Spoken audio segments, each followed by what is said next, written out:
రామోజీరావు పార్థివ దేహానికి రాష్ట్ర ఉప ముఖ్యమంత్రి భట్టి విక్రమార్క నివాళులర్పించారు. ఆయన మరణం రాష్ట్రానికి తీరని లోటని పేర్కొన్నారు.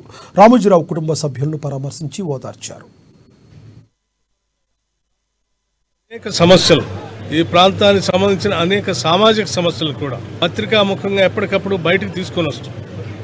ప్రభుత్వ పరంగా వాటన్నిటి పరిష్కారం కోసం కూడా వారు చేసిన ప్రయత్నాన్ని కూడా ఈ సందర్భంగా మనందరం గుర్తు చేసుకోవాల్సినటువంటి అవసరం.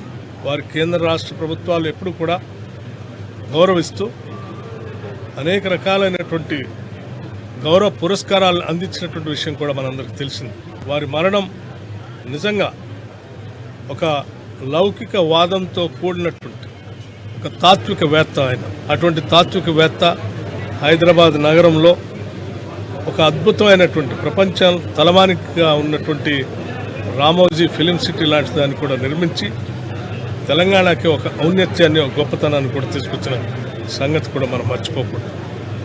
అటువంటి వారు ఈరోజు మనందరి నుంచి దూరం అవటం చాలా బాధాకరంగా ఉంది.